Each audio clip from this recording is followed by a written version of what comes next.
दोस्तों नमस्कार, स्वागत है आपका लाइफ लाइट चैनल में। आज हम राजा दशरथ के जीवन के बारे में विस्तार से जानकारी देंगे। हम सबने रामायण में राजा दशरथ जी के बारे में पढ़ा है। वे वर्तमान फैजाबाद तथा उस समय के अयोध्या राजा के रघुवंशी राजा थे। राजा दशरथ रामायण के एक ऐसे पात्र थे जो भाग्यशाली तो थे क्योंकि उनके पुत्र भगवान श्री राम हुए थे, लेकिन साथ ही अभागे भी क्योंकि उनके जीवन में अपने पुत्र के साथ रहने का सुख नहीं लिखा था। राजा दशरथ का जन्म महान कुल जिसे सूर्यवंशी, इक्ष्वाकु व रघुवंश के नाम से जाना जाता है उसमें हुआ था। उनकी 3 पत्नियां थी व 5 पुत्र पुत्रियां। आज हम राजा दशरथ के जन्म से लेकर मृत्यु तक का वृतांत आपको बताएंगे। राजा दशरथ का जन्म कहानी हिंदू शास्त्रों में बहुत ही संक्षेपित रूप से मिलती है, लेकिन मुख्यतः यह उनके माता पिता की व्रतप की अद्भुत प्रतिज्ञा और वरदान पर आधारित है। राजा दशरथ के माता पिता का नाम राजा अज और रानी इंदुमती था। वे धर्मपरायण और सत्यनिष्ठ राजा रानी थे, लेकिन विशेष कारणों से उन्हें संतान की प्राप्ति में दिक्कतें आ रही थीं।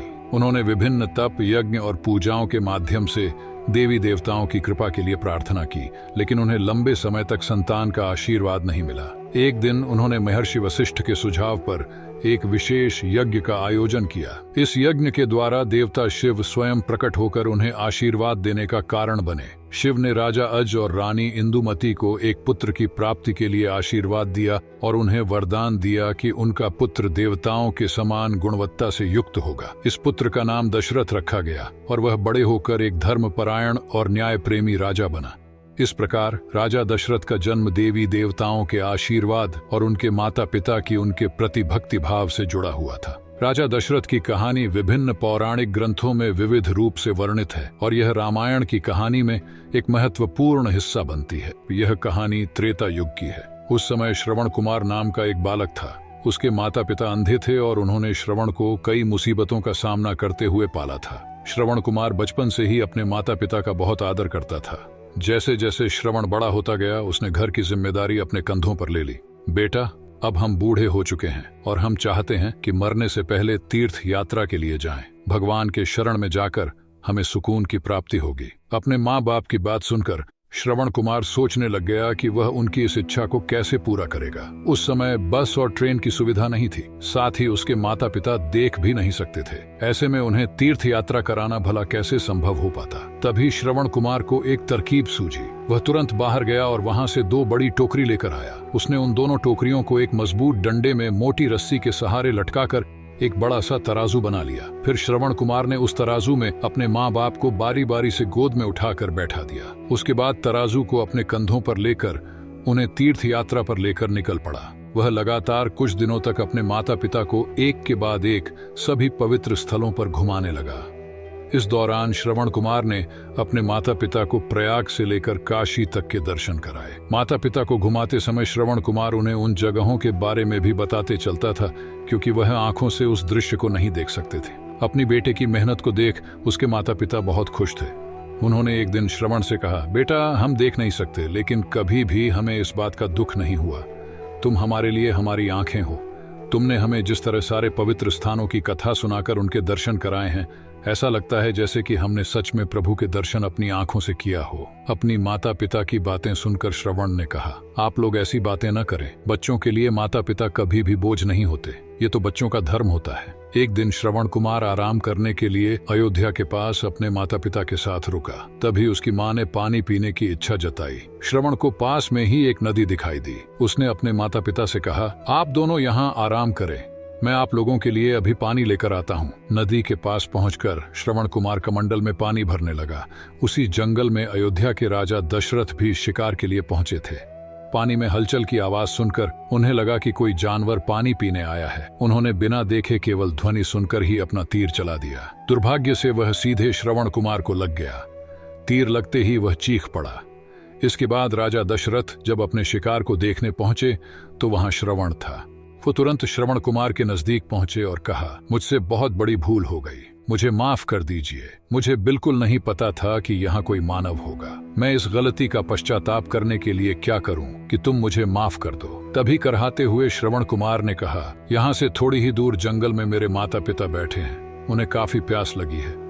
आप उन तक यह पानी पहुंचा दीजिए और मेरे बारे में उन्हें कुछ भी न बताएं। इतना कहते कहते श्रवण कुमार की सांसें रुक गईं। श्रवण कुमार की मौत से राजा दशरथ सुन्न पड़ गए। किसी तरह वो श्रवण कुमार के बताए अनुसार जल लेकर उसके माता पिता के पास पहुंचे। श्रवण के माता पिता अपने बेटे की आहट को बखूबी पहचानते थे। जब राजा दशरथ उनके करीब पहुंचे तो उन्होंने आश्चर्य से पूछा, तुम कौन हो और हमारे श्रवण को क्या हुआ, वह क्यों नहीं आया? राजा दशरथ उनके सवालों का जवाब नहीं दे पाए। उन्होंने चुपचाप पानी उनकी तरफ बढ़ा दिया। तभी श्रवण की मां ने चिंतित स्वर में जोर से कहा, तुम कौन हो और मेरा बेटा कहाँ है, ये बताते क्यों नहीं हो? श्रवण की मां की चिंता देखकर राजा दशरथ ने कहा, मां मुझे माफ कर दीजिए। शिकार करने के लिए मैंने जो तीर चलाया था वो सीधे आपके बेटे श्रवण को जा लगा। उसने मुझे आप लोगों के बारे में बताया, इसलिए मैं यहाँ पानी लेकर चला आया। इतना कहकर राजा दशरथ चुप हो गए। राजा दशरथ की बात सुनकर श्रवण की मां जोर जोर से रोने लगी। उन दोनों ने अपने बेटे की मौत के गम में राजा दशरथ के लाए हुए पानी को हाथ तक नहीं लगाया। श्रवण के पिता ने तभी राजा दशरथ को पुत्र वियोग का श्राप दे दिया। कुछ ही देर बाद श्रवण के माता पिता ने अपने प्राण त्याग दिए।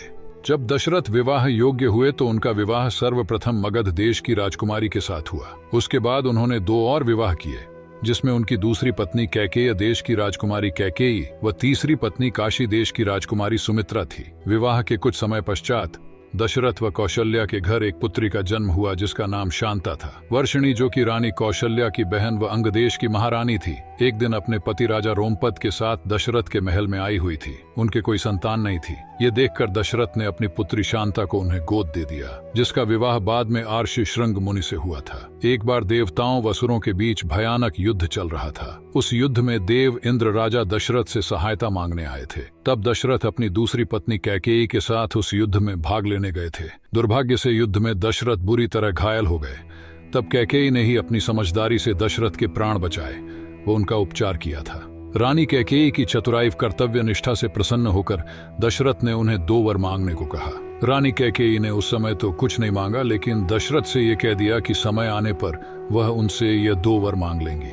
राजा दशरथ ने कैकेयी को वे 2 वचन कभी भी उनसे मांगने को कह दिया।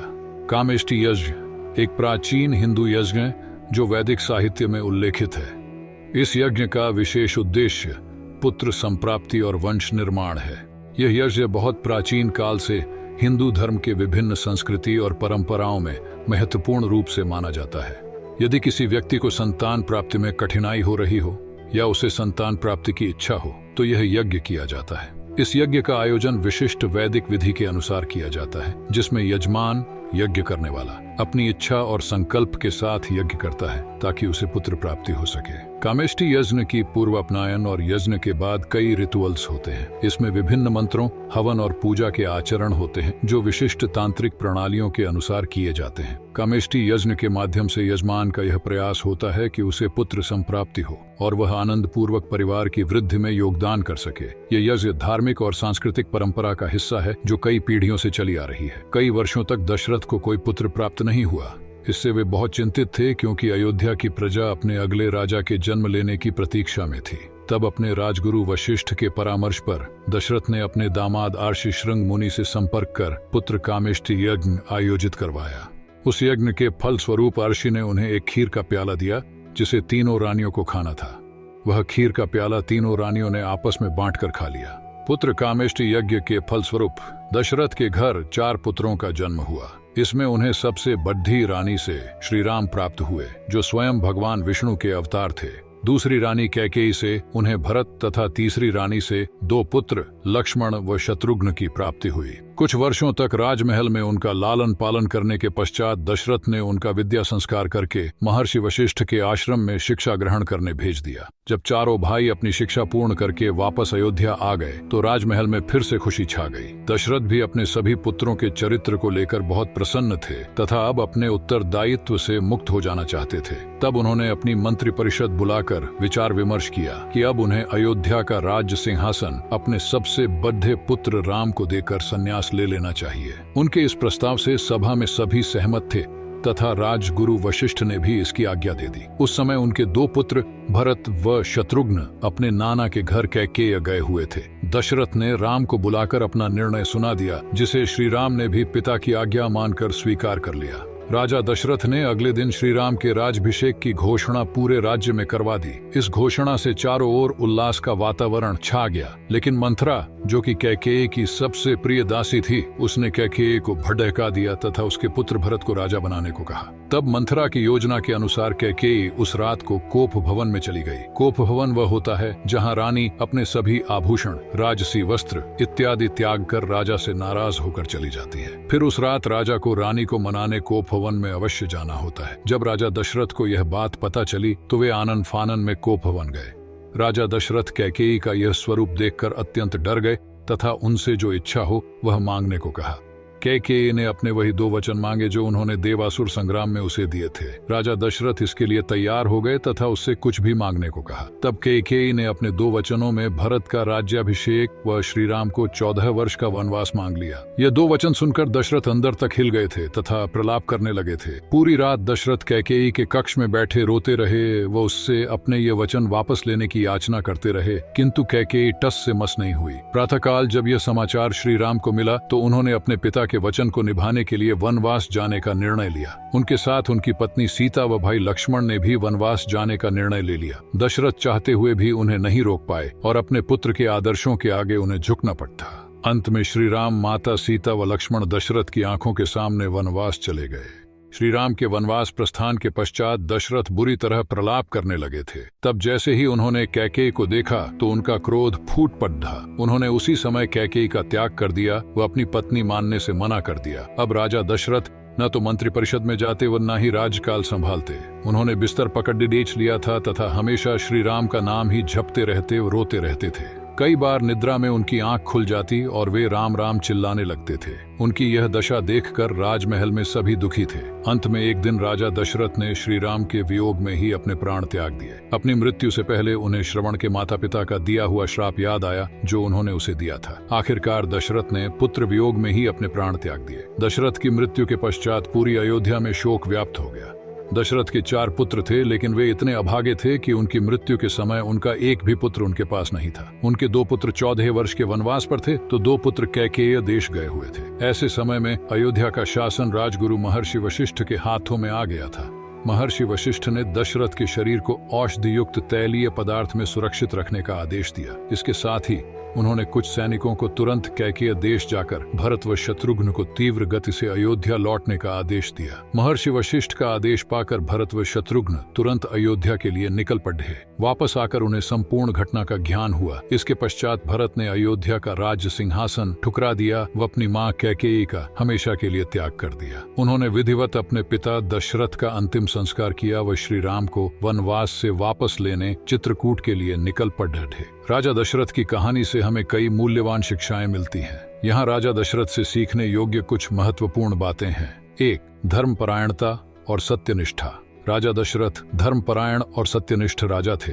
उन्होंने अपने राज्य को न्यायपूर्ण रूप से चलाया और अपने प्रजा के हित में कई निर्णय लिए। हमें उनकी तरह धर्मपरायणता और सत्यनिष्ठा में आदर्श बनना चाहिए। 2. वचनबद्धता और संबंधों का महत्व।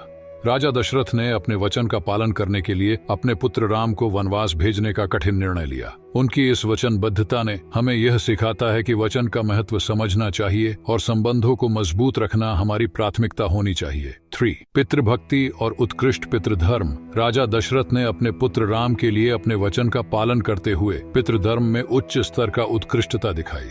हमें अपने माता पिता के प्रति समर्पित और पितृभक्ति में उदार और समर्थ बनना चाहिए। 4. विवेकपूर्ण निर्णय लेना। राजा दशरथ ने अपने विवेकपूर्ण निर्णयों के लिए भी प्रसिद्ध थे। उन्होंने धर्म, नीति और सत्य के प्रति अपनी संवेदनशीलता का परिचय दिखाया। हमें भी जीवन में विवेकपूर्ण निर्णय लेने की क्षमता विकसित करनी चाहिए। 5. संयम और समर्थन। राजा दशरथ ने अपने जीवन में संयम और समर्थन का उत्कृष्ट उदाहरण प्रस्तुत किया। उन्होंने सुख दुख में समान भाव बनाए रखने का सिखाया। हमें भी अपने जीवन में संयम बनाए रखने और दूसरों का समर्थन करने का प्रयास करना चाहिए। राजा दशरथ की इन शिक्षाओं से हमें धार्मिकता, आदर्शता और न्याय प्रेम की महत्वपूर्ण बातें सीखने को मिलती हैं, जो अच्छे नेतृत्व के मूल गुण हैं। आशा करते हैं इस वीडियो के माध्यम से आपको राजा दशरथ के बारे में काफी अच्छी जानकारी प्राप्त हुई होगी। हमारे चैनल को लाइक और सब्सक्राइब करना ना भूलें, ताकि आने वाली ऐसी ही वीडियो के माध्यम से आप सभी सनातन धर्म के बारे में जान सकें।